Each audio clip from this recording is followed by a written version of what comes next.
자, 사법개혁입니까? 사법개혁입니까? 국회 본회의에서 사법개혁법으로 여당에서 명명하고 있는 이 법안들을 처리한다고 합니다. 세 가지입니다. 사심제라고 일컫는 재판소원법, 대법관 숫자를 12명이나 더 늘리는 대법관 정원법, 그리고 검사와 판사를 위축하게 만드는 법 왜곡죄. 교수님이 핵심이 뭡니까? 이것의 공통점은 바로 뭐냐? 한마디로 보니까 이재명. 아, 그러니까 쉽게 말하면 이재명한테 특히 이재명을 비롯한 민주당 정치인들을 기소하는 사람들 무죄 만들기. 기소를 못하게 만드는 네. 거예요. 수사를 못하게 만드는 거예요. 기소를 못하게 만들고 그다음에 유죄를 못하게 만드는 겁니다. 기소하는 검사, 유죄 내리는 판사는 법의곡죄로 딱 고발할 수가 있는 거죠. 두 번째는 뭐냐? 이게 3심까지 갔다? 기소가 돼가지고 유죄가 돼서 3심까지 갔다? 그럼 대부분에서 우리 사람을 다 채우겠다. 지금은 12명을 더 채운다는 얘기 아니겠습니까? 26명이 됩니다. 그러니까 지금 있는 사람들도 사실 상당 부분 뭐예요? 이 체제 내에서 지금 임명된 사람인데 거기다 12명을 다 한다라고 완전히 이재명 판이 되는 거죠. 라고 한다면 거기서는 뭐예요? 뭐 3심에서 다 뒤집을 수가 있다라는 거죠. 근데 거기서 또 못 뒤집으면 어떻게 돼요? 4심까지 가겠다는 이게 너무 뻔하다라는 겁니다. 그다음에 또 하나가 있죠. 공취모라고 만들어졌잖아요. 공소 공소를 취소 모임입니다. 취하라. 네. 제기된 공소를 취하까지 시켜. 한마디로 이재명 개인을 위한 입법이라는 겁니다. 이재명 개인과 앞으로 비슷한 일에 걸릴 민주당 부패한 정치인들을 위한 입법이라는 거죠. 네. 그러다 보니까 당연히 이것은 위헌이 될 수밖에 없거든요. 예. 예. 그러니까 사법의 독립을 흔드는 그래서 사법의 독립권을 갖다가 천명한 헌법의 기본 원리에 이제 위배된다라는 게 대법원의 입장이에요. 조희대도 네. 그렇게 얘기를 했고요. 그래서 조희대는 이제 뭐라고 얘기했습니까? 사법개혁법안 이른바 3법 이것은 헌법 개정 사항에 해당한다라는 겁니다. 이건 결국 위헌이라는 얘기예요. 지금 예. 상태로는 위헌이다라는 거고, 그러니까 찬성할 수가 없는 거고, 그 다음에 이게 통과가 된다면 결국 사법의 독립성이 깨진다라는 건 결국 뭐야? 정의가 무너진다는 거고, 그 피해는 누구한테 돌아갑니까? 국민들한테 돌아간다. 그래서 국민들한테 큰 피해가 간다라고 얘기를 하고, 그래서 내일이죠, 25일 전국 법원장 소집을 해서 전국 법원장 회의가 나오는데 여기서 그 얘기가 나오겠죠. 예. 이건 명백한 위헌법이다라는 겁니다. 그래서 이걸 갖다 민주당에서 추진하는 건 결국 뭐냐? 강성 드라이브를 하는 거거든요. 강성 항상 그렇잖아요. 이게 사람들 항상 정치적 흥분 상태로 몰아넣어야 돼요. 그러려면 뭔가 진행된다는 걸 보여줘야 되거든요. 그래서 이걸 갖다 입법을 갖다가 추진함으로써 팡팡팡팡팡팡 속도감 있게 진행되는 걸 보여줌으로써 그 강성 지지층들에게 정치적 효능감을 주는 거예요. 예. 정치적 효능감을 주고 그걸 자기들에 대한 지지로 끌어올리는 건데 문제는 뭐냐? 너무나 명확하잖아요. 이게 뭘 위한 법인지 국민들한테 지지받지 못하거든요. 강성들의 지지를 받.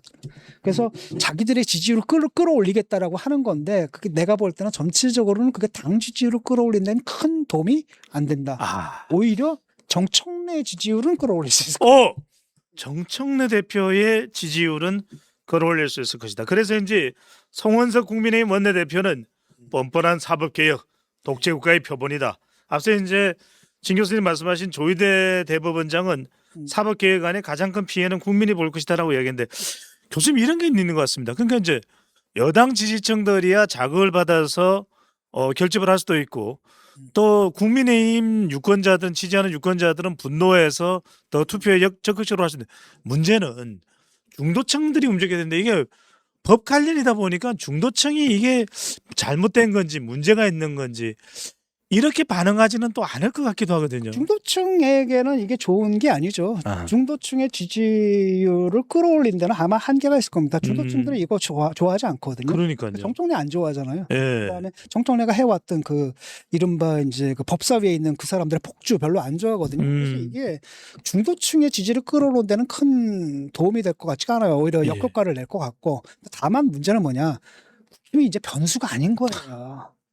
국힘이 아예 변수가 아닌 거야. 만약에 국힘이 변수로 남았으면 이렇게 막 그러니까 어차피 니들은 변수가 못 되고 어차피 이 선거는 우리가 이기는데 이기려면 뭐예요? 정청래.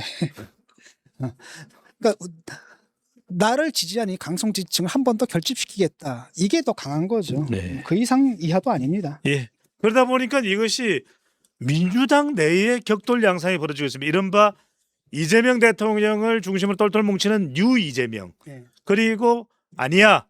이렇게 이재명 대통령 중심으로 뭉치면 안 돼. 그러면 뉴 수박 이야기가 나옵니다.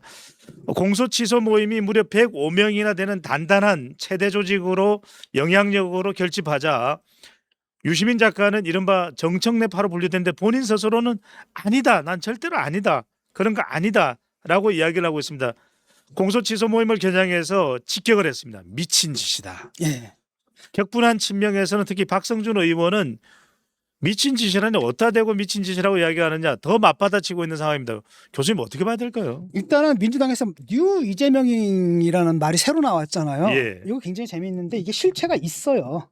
실체가 있는데 지금 이재명 대통령의 지지율이 뭐 50대 후반에서 60대 초반 나오거든요. 그러니까 대선 때 받은 것보다 한 10% 정도 많이 나요.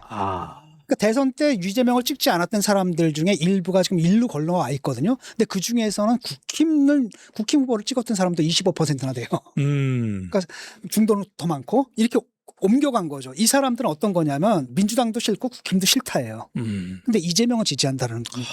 그러니까 민주당은 왜 싫으냐? 이게 운동권이거든. 아 싫어. 근데 이재명을 딱 보니까 실용주의적이라. 외교 안보를 딱 보니까 한미 동맹 강화하고 그다음에 일본과의 그 관계 악화시키지 않잖아요. 네.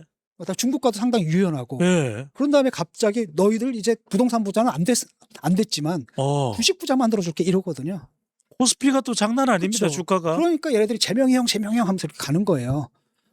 그런데 이재명이 지금 하고 있는 취하는 그 정책이라는 게 진보적인 정책이 아니거든요. 진보적인 정책이란 뭐냐면 그 주식 투자로 사람들 몰아넣으면 어떡하냐.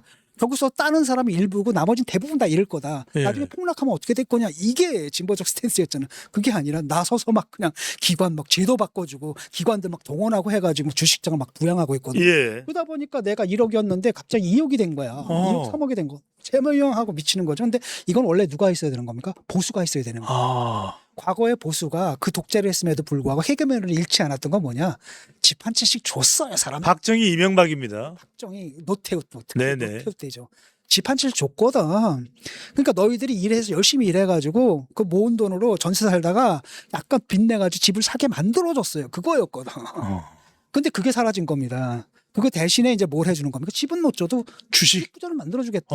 원래 보수에서 이걸 치고 들어와야 되는데 이걸 갖다 다 내준 겁니다. 그러니까 보수층 상당 부분이 그래서 민주당의 성격이 중도 보수로 변했어요 지금. 중도 보수로 변한 거고 그 핵심이 바로 누굽니까? 그것을 추동한 게 바로 이 뉴 이재명이라는 사람들이거든요. 예. 그 다음에 이게 이제 결국은 어떻게 됐느냐? 얼마 전에 합당 시도가 있었죠. 근데 합당은 결국 누가 한 거야? 정청래랑 저쪽에 조국이 하려고 했던 거예요. 예. 운동권들이란 말이죠. 옛날에 그 바탕에는 멀리 가게 되면 친문이 있고 그 뒤로 가게 되면 또 친문까지 이어지는, 친노까지 이어지는 거기에 대한 반발이 그렇게 나타났다라는 겁니다. 네. 그러니까 유시민이 굉장히 그 짜증이 났던 것 같아요. 거기에 대해서. 옛날에는 내가 말하면 곧 여론이 된다였거든요. 내가 말했는데 안 되는 거야. 김어준이 말했는데 안 되는 거야. 정청래가 말했는데 안 되는 거야. 유시민, 김어준이 쌍포로 떠도 안 되는 겁니다. 그걸 갖다 좌초시킨 게 바로 이 뉴 이재명이라는 겁니다. 예. 그래서 이번에 또 공치모까지 만들어졌단 말이죠. 이게 바로 뭐냐면 그래서 한마디 합니다. 대통령을 위한다고 입으로 떠드는 사람들 원래 진짜 대통령 위하는 사람들은 입을 안 떠든다. 조용히 한다. 네. 쟤네들 다 뭐예요? 대통령 팔아가지고 자기 권력 투쟁하려는 사람들이다. 그래서 뭐라고 해요? 굉장히 심한 얘기를 하죠. 거기 들어간 사람들 빨리 나와라. 많은 사람이 미친 것 같은 짓을 하면 그 사람들이 미쳤거나 내가 미친 건데 이번엔 내가 미친 것 같지 않다. 결국 무슨 얘기예요? 그놈들이 미쳤다라는 얘기를 좀 하는 거죠. 굉장히 강렬하게 좀 얘기를 한 겁니다. 지금. 네. 이건 바로 뭐냐? 친청이 있는데 지금 친명은 사실 대통령이 구심점이거든요. 근데 대통령이 당에 직접 간섭할 수는 없는 거잖아요. 관여할 수는 없거든. 그러니까 당내 구심점이 그러니까 앞으로 당내 구심점을 할 사람은 지금 총리하고 있단 말이죠. 그러니까 거기 구심점을 만들겠다라고 지금 이 사람들이 모인 겁니다. 그게 공치모고 그러니까 이제 유시민은 굉장히 불쾌한 거죠. 김 교수님 말씀대로 이전과 다른 현상이 나타나고 있습니다. 김어준의 말이 법이 된 시절, 유시민의 말이 법이 된 시절 그렇지 않습니다. 이제는 이른바 손절, 김어준을 손절한다 어절, 유시민을 손절한다 어절 유절한 상황이 벌어지고 있는데 시간 관계상 좀 묶어서 교수님 여쭤보겠습니다. 좀 네. 양해해 주시고요. 그러다 보니까 제명인의 마을, 이재명 대통령의 지지층들이 결집된 제명인의 마을에서 정청래 대표가 강퇴를 당했습니다. 딴지 가서 살아 이렇게 됐고 조국 대표는 또 정청래 대표 쪽을 돕는다고 뉴 이재명 조심해야 돼. 순혈주의는 자해야 이렇게 얘기하는데 갑자기 또 등장한 인물이 있습니다. 송영길, 친명으로 분리되는 송영길 이 전 대표가 인천 계양을로 돌아가겠다 그러면서 본인이 정청래 대항마 이야기도 나오고 있는데 어떤 상황이 교수는 벌어지고 있는 겁니까? 저는 송영길이 정청래 대항마가 될 거라고 생각하지 않고요. 그 계양을은 이미 사람이 정해져 있거든요. 김남준. 예, 김남준으로 정해져 있기 때문에 그걸 달라고 할 것 같지는 않은데 내가 볼 때.